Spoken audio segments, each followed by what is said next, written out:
Buenos días, compañeras y compañeros. Es para mí un inmenso honor estar con ustedes.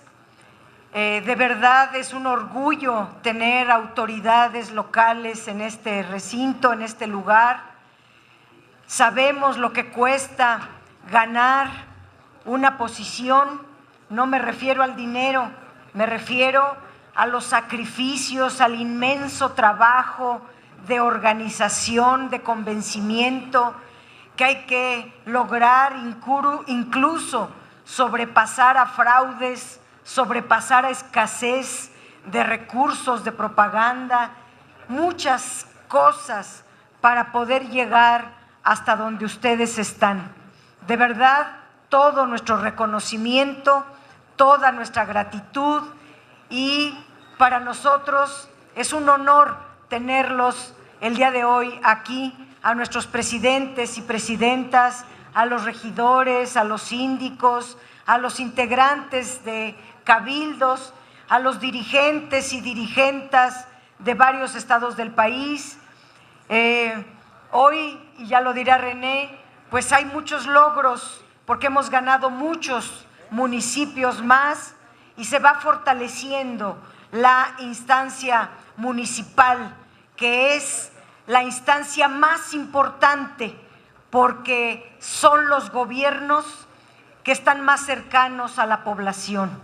Los gobernadores no hay ni quien los pueda ver, al presidente pues menos. La gente solo los tiene a ustedes, la población solo tiene la puerta de la presidencia municipal. Por eso es tan importante esta reunión, para trazar líneas de acción, conocer cuáles son las principales necesidades y entre todas y todos, principalmente los que tenemos cargos de dirección, responsabilizarnos de toda la población que confió en ustedes y por lo tanto también en nosotros, y juntos salir adelante de los planes de trabajo y de gobierno que ustedes se hayan trazado. Yo quisiera hablarles del presupuesto, compañeras y compañeros, porque son asuntos de fundamental importancia para ustedes. Lo primero que quisiera decirles es que este presupuesto y esta política económica que nos entregó la Secretaría de Hacienda al Congreso de la Unión está enmarcada, como de costumbre, en un modelo neoliberal que solo atiende los intereses de los capitalistas. A veces sus contenidos concretos escapan a simple vista, y yo por eso quiero resaltar del presupuesto que nos entregaron, del paquete económico, varios datos muy importantes. Vale la pena recordar y tener claridad, tener certeza, para que se comprenda por qué en la izquierda, por qué la gente democrática, progresista, la que ama a nuestro país, la que ama al pueblo, no puede estar de acuerdo con estos modelos económicos. Nosotros debemos trazar un proyecto alternativo que deseche la perversidad del modelo neoliberal, que solo nos ha conducido a la decadencia, a la degradación del país. El neoliberalismo es un programa económico, político e intelectual creado por las oligarquías de los países poderosos, y en México se ha venido aplicando desde los años 80, y desde los años 80 se ha venido dañando a la gente y perturbando la cohesión social. Nosotros tenemos principios, tenemos una ideología que pugna por el buen vivir de las mayorías y busca la prosperidad de la población, comenzando por los más pobres. Queremos reducir la terrible desigualdad en México, donde solo unos cuantos tienen todo y la inmensa mayoría carece hasta de lo más indispensable. No compartimos la idea neoliberal de que todo el presupuesto público, todo el sacrificio de un pueblo trabajador solo sirva para beneficiar a unos cuantos, a la oligarquía mexicana, a las élites del poder, económicas y políticas.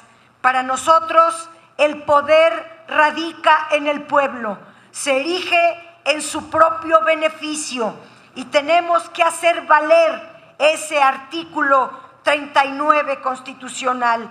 Anteponemos el bien general a los privilegios de unos cuantos. Este presupuesto que entregó la Secretaría de Hacienda es un paquete económico donde es una demostración fehaciente y clara del fracaso de las políticas estructurales de Enrique Peña Nieto, de las promesas incumplidas del gobierno federal, de una administración que sabe cargar el diente de los impuestos a los mismos contribuyentes, que son los asalariados y las pequeñas y medianas empresas, que gasta mucho más de lo que le autoriza la Cámara de Diputados y mucho más de lo que puede soportar el ingreso de este país, y que ha abusado de la deuda pública para solventar ese déficit de un gobierno gastalón sin que se tenga el nivel de ingresos que lo soporte. Y este nivel de deuda ya se ha convertido en un verdadero problema gravísimo de las finanzas públicas. Pero lo primero que hay que resaltar es que el gobierno federal ha mentido desde que entró Peña Nieto al gobierno. Nos dijo en diciembre de 2012, cuando entró, que en 2013 habría un crecimiento de 3.5% y solo alcanzó 1.1%. Se equivocó en un 69%. Para 2014 ofreció un crecimiento de 3.9% y apenas alcanzó el 2%, la mitad. Para 2015 estableció en los criterios de política económica que el crecimiento llegaría a 3.7%, pero apenas alcanzó 2.2%. Y para 2016 se comprometió a alcanzar por lo menos un 2.5 pírrico promedio. Estamos empezando el último trienio de 2016 y las cifras colocan el crecimiento de cierre de 2006 en 1.9%. O sea, el crecimiento es muy bajo, y cuando el crecimiento es muy bajo no hay empleos, no hay economía, no hay salarios, y eso provoca dos cosas: el empobrecimiento de la gente, el ensanchamiento de la desigualdad por una parte, pero por el otro lado, si tenemos una economía estancada, no hay ingresos que aumenten. Y ha habido todo este tiempo una devaluación constante del peso. Peña Nieto recibió en 12.50 pesos cada dólar. Hoy casi alcanza 20 pesos cada dólar. Es una devaluación. ¿Y a quién le pega la devaluación? Cuando los salarios permanecen abatidos, permanecen estancados, al pueblo. Esta devaluación es perversa porque está basada en la especulación. El Banco de México todos los días está sacando dólares a la especulación. Lo compran y luego lo sacan del país. Hemos tenido una fuga de capitales grandísima, y todo eso hace de nuestra economía una inestabilidad muy grande.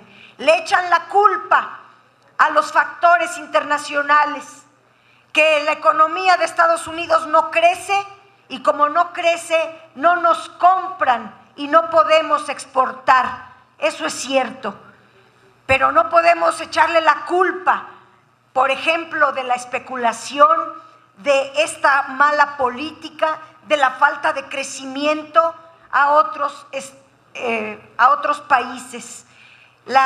Los responsables de la política económica están en la presidencia, en la Secretaría de Hacienda, en el gobierno federal.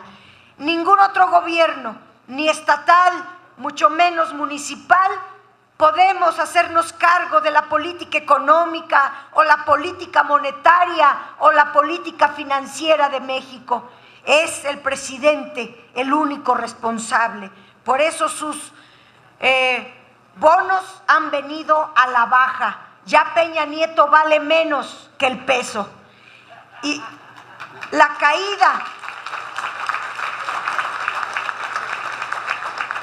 caída de los precios del petróleo, pues es otro factor. Pero quiero referirme a la deuda. Cuando Peña Nieto llegó al gobierno, la deuda era enorme, porque Calderón también le dio engrandeció mucho la deuda.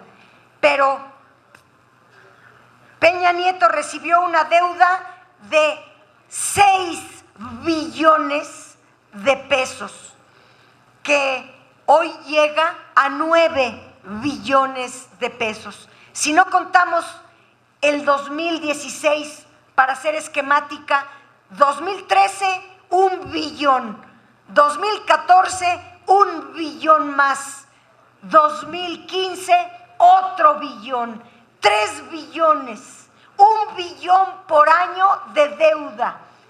Y uno dijera, pero la aplicó en el crecimiento de México, en la gente, en la infraestructura, en la creación de empleos, en beneficiar a la población. Pero ¿dónde quedó esa deuda? Y si juntamos la nueva deuda del 2016, sube a 9 billones, más la de 2017, quiere 500,000 millones de pesos más, o sea, sería 9.5 billones de pesos que tiene que pagar el pueblo. Para el 2017, nada más de intereses, el pueblo va a pagar con sus impuestos y sus tarifas 600,000 millones de pesos de intereses de la deuda. ¿Cómo vamos a estar de acuerdo en estas cosas que estamos viendo todos los días? Por ejemplo, Peña Nieto prometió que los gasolinazos que nos heredó Felipe Calderón terminarían. Si se aprobaba la reforma energética, entonces íbamos a estar en jauja. Y entonces se acabarían los incrementos mensuales a la electricidad, al gas, a las gasolinas, al diésel. Pero lo que estamos viendo es de que los gasolinazos no paran.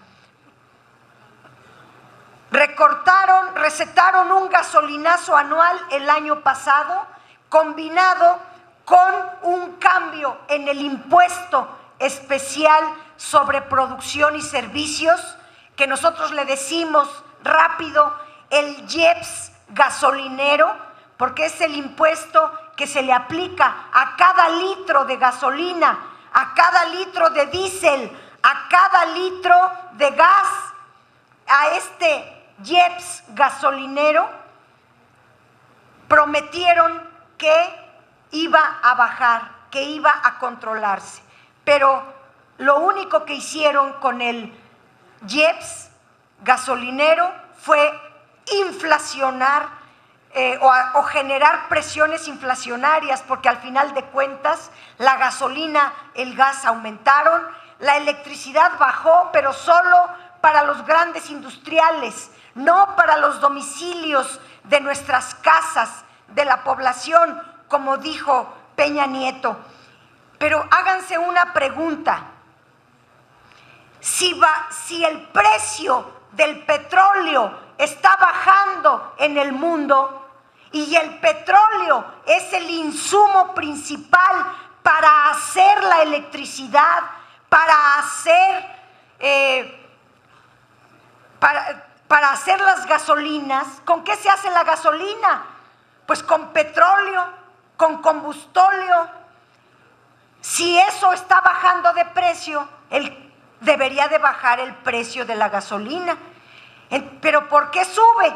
Porque el gobierno federal ocupa las tarifas de la electricidad y de las gasolinas con un fin recaudatorio, con una visión de cobrarle a la población por donde se deje, por donde se pueda. Por eso, y no hay otra razón, el precio del petróleo está bajando, debería de bajar el precio de las gasolinas y de la electricidad, pero ocurre lo contrario porque el gobierno está metiendo mano y aumenta las tarifas del petróleo. Pero ahora, fíjense bien qué grave,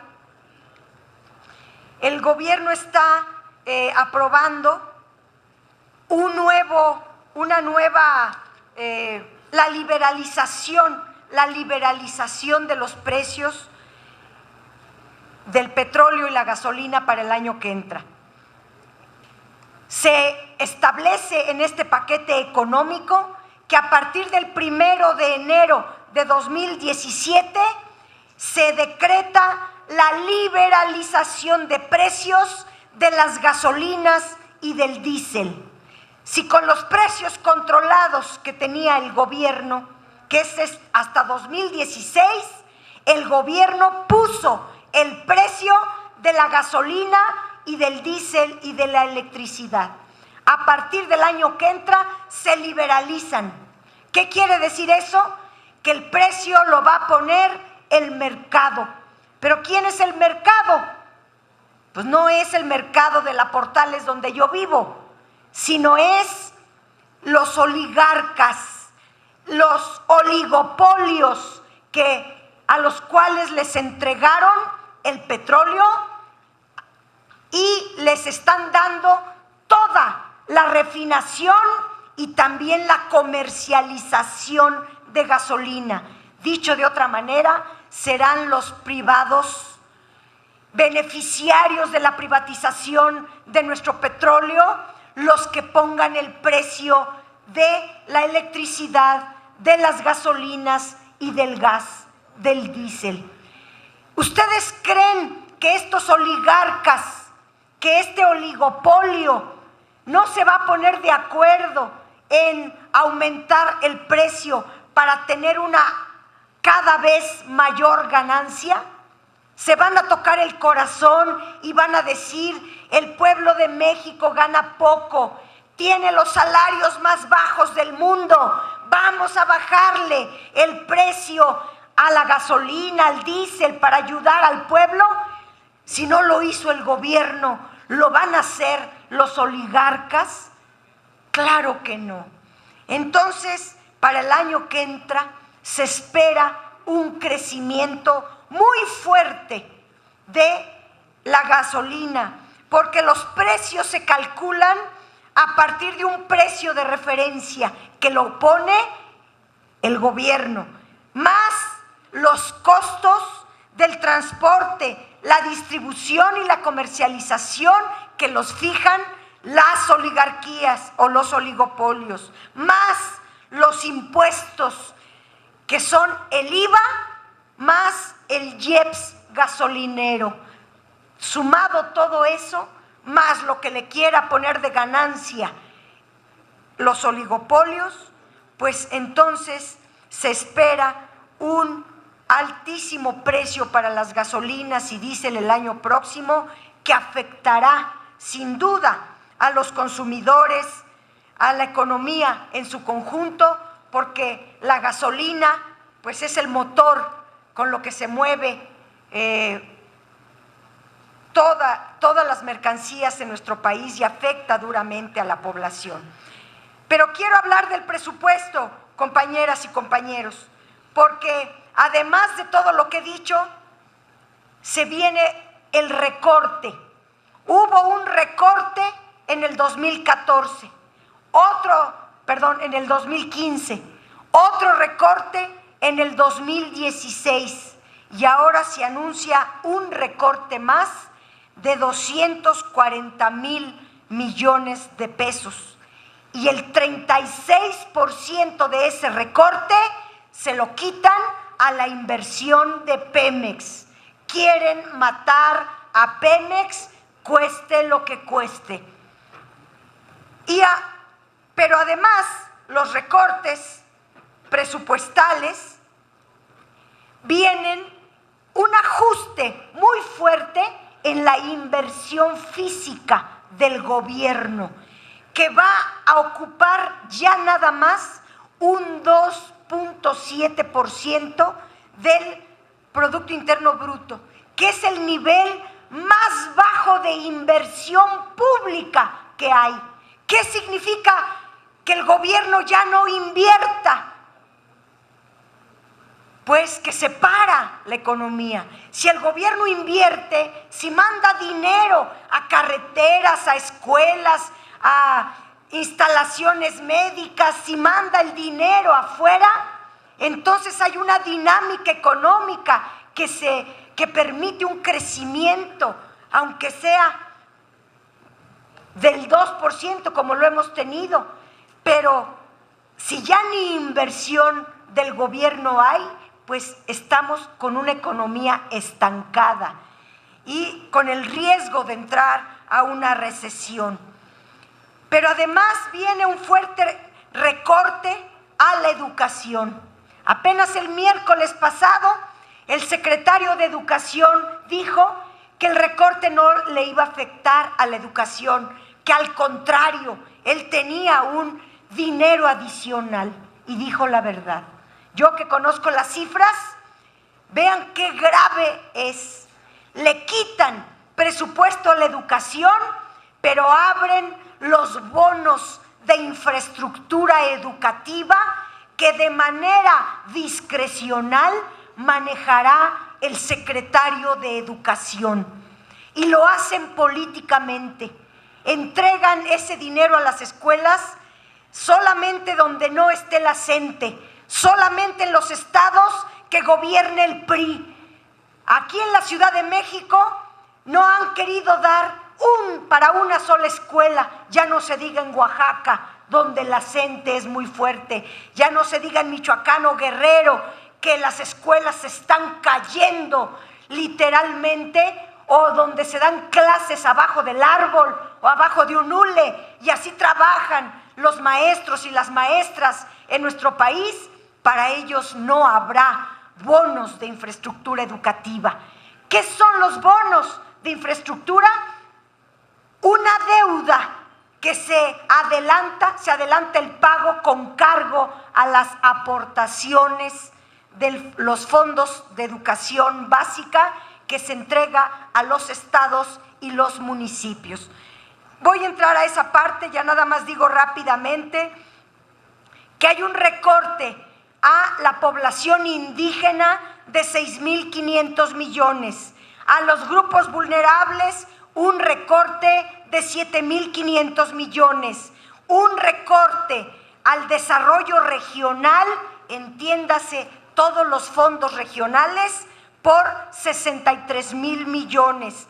Hay afectación en salud de 30,000 millones. Al medio ambiente le quitan 7,800 millones. Al abastecimiento de agua, 6,500 millones. A la vivienda, a FONAPO, le quitan 4,000 millones. Y aparece en ceros, o sea, desaparecieron del presupuesto, óigase bien,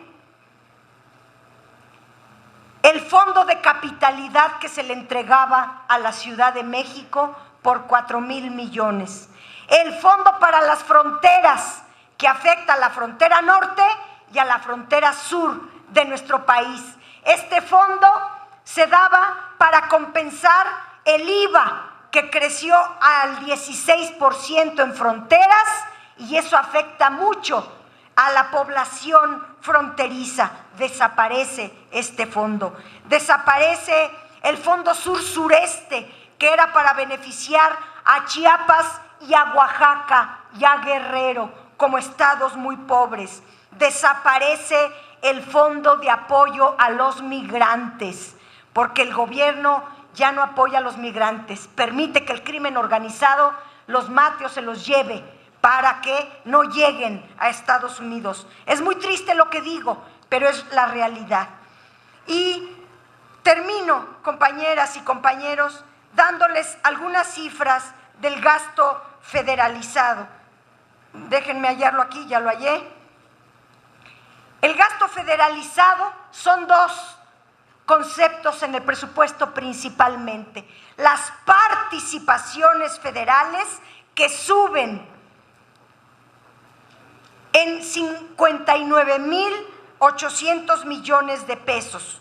Eso es bueno porque las participaciones se entregan con base en una fórmula y no viene modificada la fórmula. Se aumenta el Fondo General Participable y se reparte con base en la misma fórmula, les llegará un piquito de estos casi 59,000 millones a cada estado. Pero luego viene el tema de las aportaciones. Las aportaciones federales aumentan en 34,000 millones. El Fondo de Educación, entiéndase, bonos de educación, de infraestructura educativa, sube 3.7%, o sea, les dan 12,800 millones más, y estos recursos sí llegan a los municipios, primero a los estados y luego a los municipios. FASA, el Fondo en Salud, sube a 87,686 millones, o sea, sube 6.4%. El FAIS, el Fondo de Infraestructura, sube 9%. Les van a dar 5,500 millones de pesos más para el año que entra. El Fortamun, Fondo Municipal, sube 9%. Les van a dar 5,600 millones más que en el 2016. Eso repartido entre los 2,500 municipios.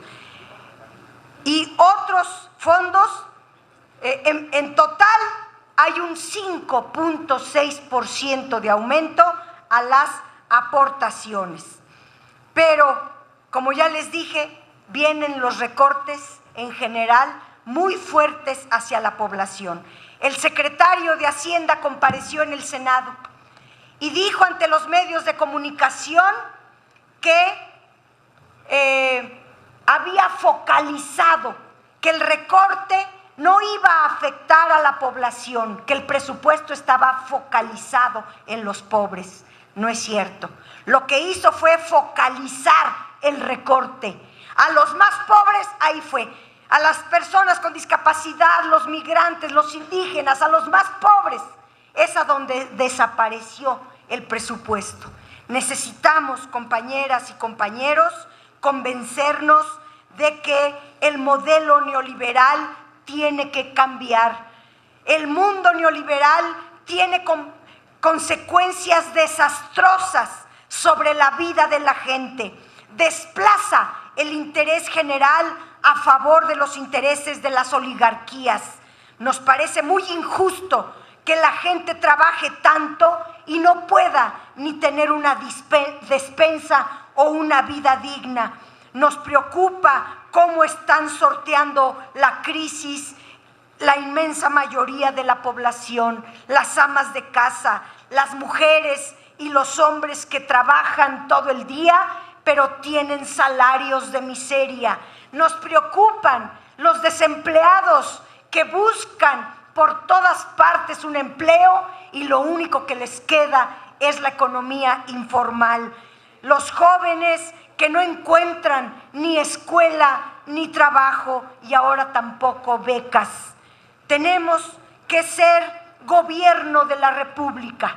Nos da mucho gusto ganar gobiernos municipales, gobiernos estatales, pero tenemos que ganar la República para poder cambiar de fondo la situación para la inmensa mayoría de la población. Muchísimas gracias.